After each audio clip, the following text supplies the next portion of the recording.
We're gonna get started soon. Thanks everyone for coming. Today's talk is on ambitiously trying to solve big problems. The speaker is Dewi Erwan. Dewi runs Cambridge CIC, which is in the process of being rebranded, a nonprofit based in Cambridge, UK. Some of its activities include the CERI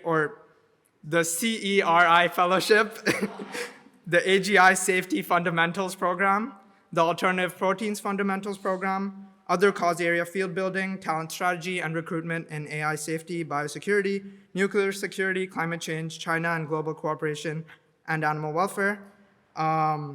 It supports the EA Cambridge Student Group, Cambridge Alt Protein, and Cambridge Existential Risk Initiative student societies, and manages a 30-person co-working space in Cambridge. Previously, Dewi studied engineering in Durham University and is originally from North Wales. Also, we'll be taking questions towards the end of the talk through the app. So if you don't know how to submit questions, basically you click on the event and go to live discussion, and there'll be like a section for questions.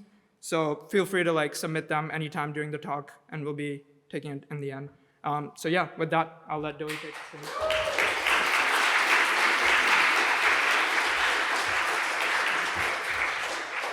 Hello everyone. I hope you're all, can you all hear me? In the back, can you hear me? Thumbs up if you can hear me. Beautiful. Excellent, I'm seeing many thumbs. Cool, thank you all for coming to this talk. Today I will be talking about ambitiously trying to solve big problems. And I thought it'd be nice to have a definition of what it means to be ambitious on the first slide.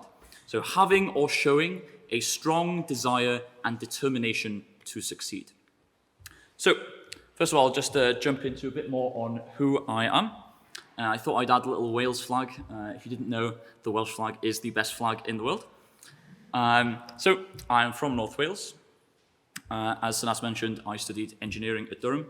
While I was at Durham, I set up the EA Durham Student Society back in 2019.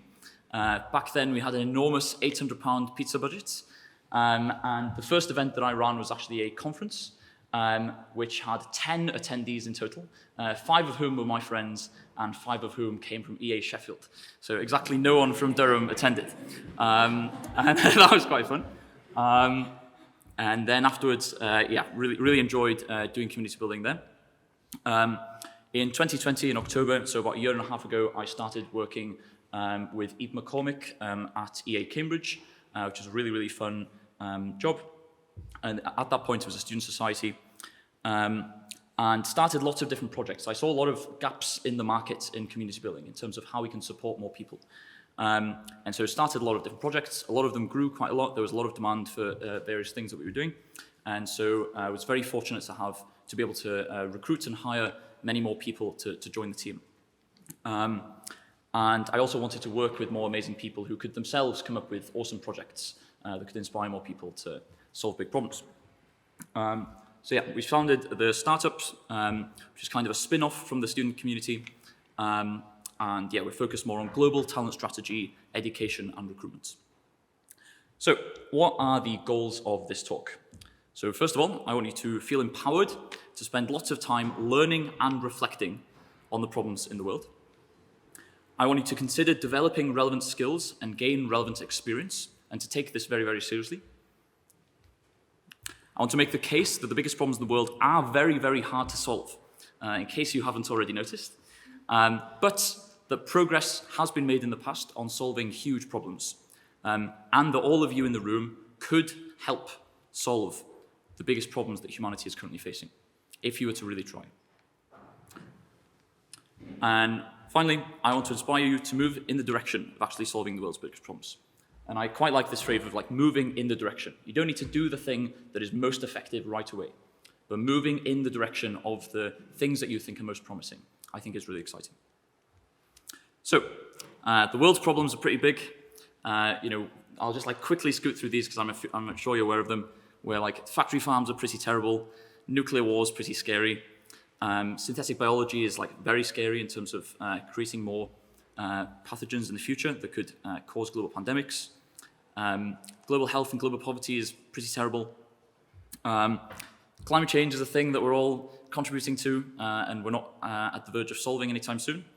And there are also other emerging technologies that we do not really fully understand, and we certainly don't know how to make sure that they are positive for humanity. This is quite a scary state of affairs. And understanding the world is also really, really hard. Knowing what to do and having good models for how the world works is really, really challenging. And it's easy to make large mistakes that significantly affect your ability to have an impact. And I want to give a little case study here, or a little example of an attempt that I had while I was at university to do good. So when I was about 19, I saw lots of pictures of plastic in the oceans, and I thought, oh shit, this is real bad. Why is there so many mountains of plastic in the ocean? And I was looking around with my friends and saw that nobody was talking about this. It just wasn't a thing on the radar. So what did I do? I saw that people in my college bar were using disposable plastic cups, and I used all of my force of charisma to convince them to stop using disposable plastic cups and to start using reusable plastic cups. However, sadly, I didn't really think very hard about what the problem was, and I also didn't really think very hard about what the solution, like how good my solution was. Turns out most of the disposable plastic cups in that bar were not going into the ocean. And the reusable plastic cups actually just caused more plastic pollution because they were like high density plastic. They were still getting thrown away. And it probably then you had to use dishwashers to clean them. So it probably caused more climate change risks. It was a disaster. But this came about because I had this real big urge to do good. I had really good intentions, but I didn't think very hard. So thinking hard is important, but thinking hard is also hard, as you might imagine. And our knowledge will also be very limited. When we're trying to forecast technologies that are being developed, or how governments will make decisions when they're making these decisions in secret, or just trying to evaluate how our actions will affect the trajectory of humanity. This is really, really hard to do in practice. But very few people are even trying to do this. Very few people are trying to actually evaluate how our actions will affect the future and how different technologies will affect the future. And we need significantly more people who are thinking really hard about this. However, humanity has had very large successes. I think this is a cause for celebration. We succeeded in not having nuclear war in the latter half of the 20th century, even during heightened tensions. The Industrial Revolution from the 1800s onwards has led to huge amounts more well-being for humans in terms of access to energy, access to resources.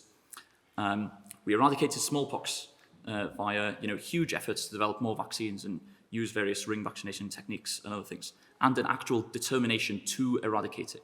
We had the big goal and we worked hard to achieve the goal. And we went to the moon 50 years ago, which is crazy. This is a monumental achievement for humanity. And what I want to point out here is when we come together as humans, as people, with a big goal in mind, and we coordinate and we collaborate, and we have a huge vision for what we can achieve, we are able to achieve it. Going to the moon in the 1960s was an insane goal. Everybody who thought they could go to the moon in the 1960s was crazy, and yet they worked incredibly hard to achieve it. There was a monumental effort to do this. I think there is no reason why the problems that we're currently facing cannot be tackled in the same way. But it may require thousands or even tens of thousands of hundreds of thousands of people working really hard together to achieve a common vision. And we need these huge visions for what we're trying to achieve if we want to solve these problems. So our ambition needs to match the scale of the problems. And yeah, maybe I'll give another little example of from my own personal life. So back in the day in my college, I also set up a little toasty bar. The senior management in my college told me, Dewi, this is impossible. You'll never start the toasty bar. You'll poison all of the college students, and you'll also put the building on fire with your burning toast. However, I got around this. I did some food hygiene training. I got the fire safety officer to come into the college. Turns out the college was a fire hazard, but it was just already a fire hazard. And my toasty bar didn't cause it to be more of a fire hazard. But anyway, so I overcame this challenge. And then I was like, how can I do good with this problem? I just learned about factory farming and animal welfare and was really concerned. And so I put in a huge amount of effort to make this toasty bar vegetarian, to convince all of the students to let me not give them ham, which is a strange sentence to say. And I was really proud of this, and I am still proud of this effort that I went into this, put this energy into solving this. However, this did not solve factory farming. Factory farming still very much exists, is still very much on the rise. And I hadn't at this point either thought really hard about what are the big things that could solve factory farming. What are the big monumental efforts that we need to solve this problem? How can we stop, killing billions and billions of chickens every year? And now that I've thought more about this, and as a team, we're becoming much more excited about technologies such as alternative proteins and animal advocacy within governments to develop alternative food products that everyone can eat all around the world that are cheaper and more tasty than normal food, and increasing the cost of animal food by increasing the regulations on those products. And this is the type of solution that is much broader. It's much larger, and it's also significantly harder to achieve. But if we want to solve these problems, this is the scale that I believe we need to be working at. I also think plans are useless, but planning is essential. I've just told you some vague plan that we have for accelerating alternative proteins, and we want to build some kind of open access research institute to get more research into this field. This is a very vague plan, but it's a story that we tell ourselves that is pushing us in the direction of a really, really big thing, a really hard thing. And I think if we have these big visions, big things that we're trying to achieve, we'll move in that direction. We might not actually get to the specific point where we were thinking we were going to, but we're going to be trying to do something huge. And something huge is what we need to be trying to do. And yes, here's a nice little quote from Steve Jobs. So the people who are crazy enough to think they can change the world are the ones who do. And I think and hope that you're all a bit crazy. So I certainly know that I am a bit crazy. I believe you could have a huge positive impact. We've discussed that many of these problems are pretty enormous, but it seems very likely that many of these problems could be solved if we had significantly more conscientious, hardworking people actively trying to solve the problems. And there is no reason why all of you in this room could be one of these people who are really, really trying really hard to solve these problems. Some people in the audience might already be working on these problems of trying to accelerate alternative proteins or end factory farming or improve health outcomes in low-income countries. Other people might be undergraduates or postgraduates who are more confused. I'm certainly very confused about which way to push your career trajectory in. And I think this is really exciting. I was also very confused even just a year ago, where I thought I was going to become a YouTuber. So times change very quickly. I want to do a quick exercise. So I want you to choose a big problem that you think, the problem that is large that you know the most about in the world. So just quickly come up with a problem, whatever the first problem that comes to mind is. So have that problem at the front of your mind. I now want you to imagine the world in 2030 or 2040 where that problem has been solved. And I want you to think, what did it take for that problem to be solved? What technologies needed to be developed or slowed down? What policies needed to be passed? Which people needed to be convinced or influenced to change their direction? What other organizations needed to be built? So I just want to spend 30 seconds now, everyone just thinking on this question. So what did it take to solve the problem that came to your mind?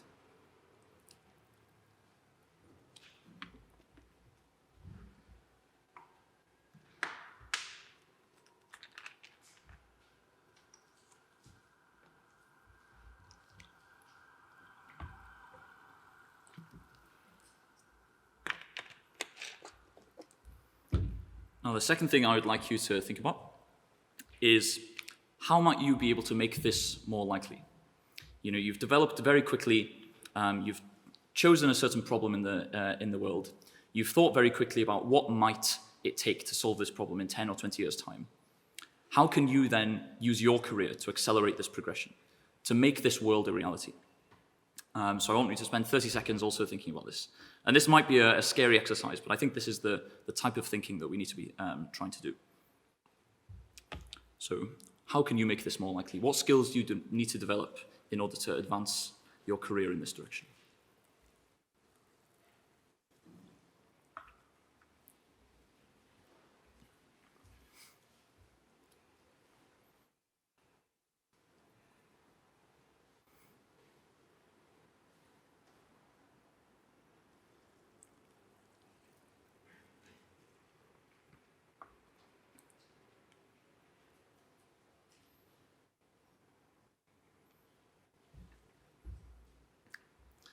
Awesome. I hope that was useful. So one thing I want to point out here is that I think there are very few people who want to take responsibility for solving these big problems. It is significantly easier to hope that somebody else solves these big problems. It is easier to hope that somebody else, even within the EA community, solves these problems. I think it is the case that very, very few people actually take responsibility for trying to solve these problems. And I would encourage you to take this more seriously. To be like, actually, I will be the humanoid robots putting their hands up and taking responsibility for trying to solve these problems. So, this might seem quite scary. This is a daunting task. Trying to solve the world's biggest problems is not something that can be done overnight. So where might you start? So the most obvious one is just learning more. Many of these problems are incredibly complex and ill-defined. Even the people who are working on the problems don't really understand the problems that they're working on. And they certainly don't agree on what the most promising solutions are to many of these problems. So it seems really important that we get people to learn as much as they can about these problems and then eventually start trying to contribute. So this might involve spending 10 hours thinking very quickly about what these problems are, just comparing different global problems. Then once you've done this quick evaluation, choose one that you find particularly motivating to work on, or that you think is the most important or most impactful, and then spend 100 hours. That's 2.5 weeks of work, really, really digging in, trying to learn as much as you can about that problem. And then if you found actually after 100 hours you didn't enjoy that very much, or you don't find that this is a good fit for you, jump into a different problem. In the scheme of things, this amount of time is very small compared to your career, but it's a huge amount of time compared to what most people will spend trying to think about these big problems. Another thing is developing skills. So trying to understand what skills will be required to solve these problems. If you imagine the organizations that are going to be doing the most impactful work for solving these problems, what type of people will they need to be hiring?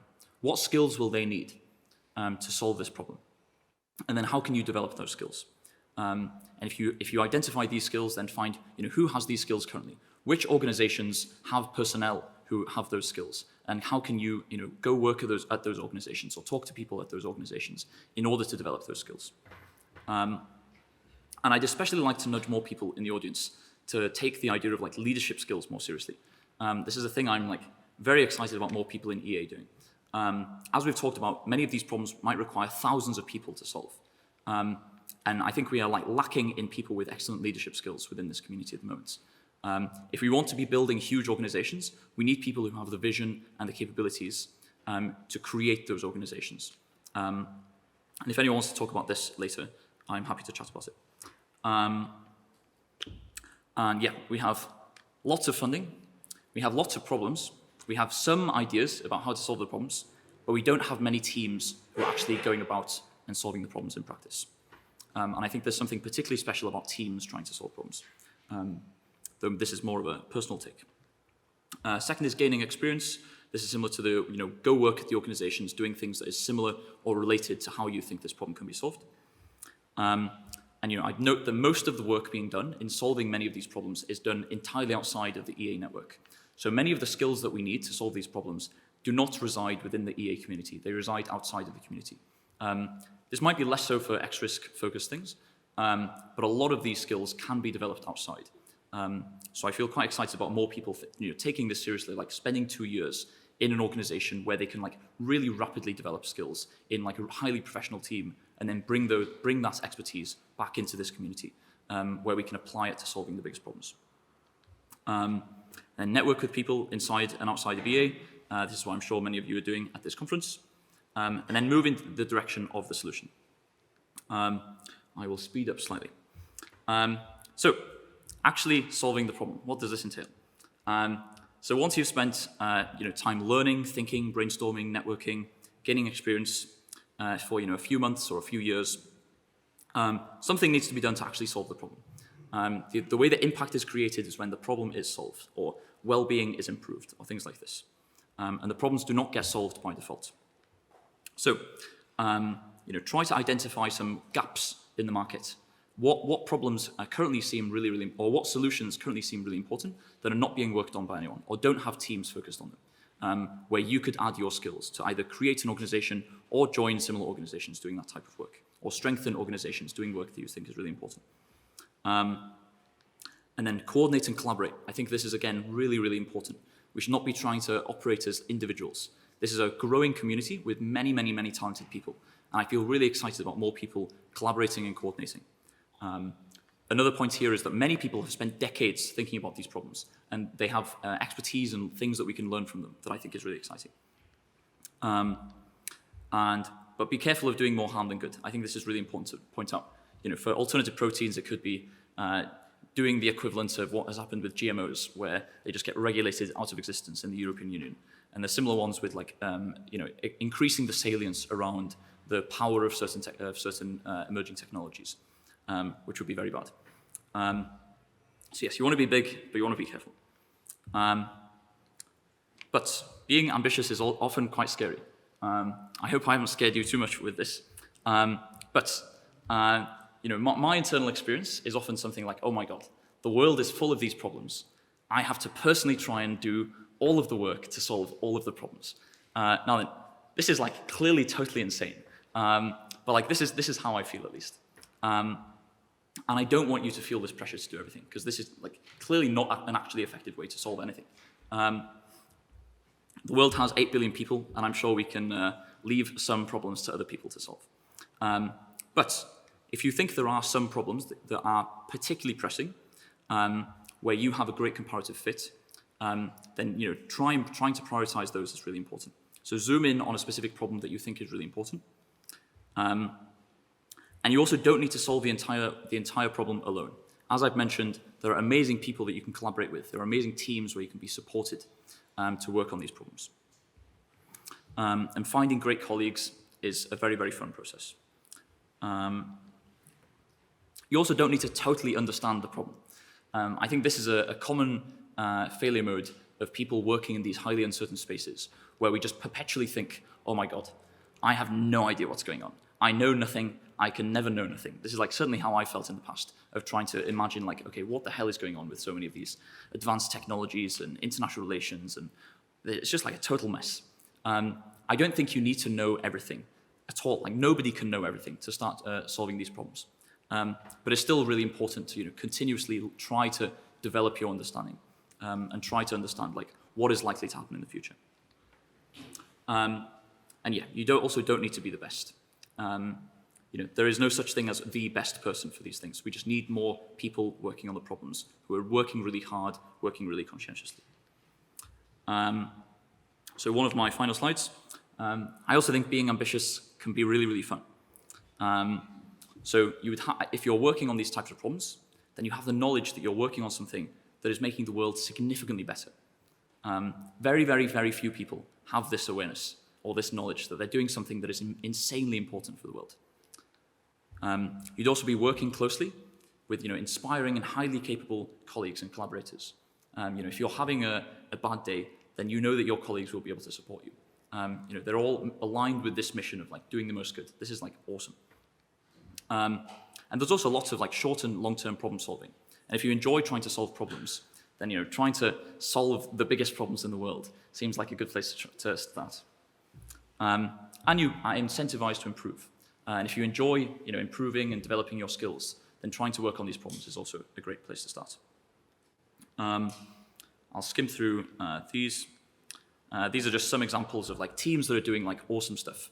So if you've heard about the lead exposure elimination project, they've had a few talks at this conference.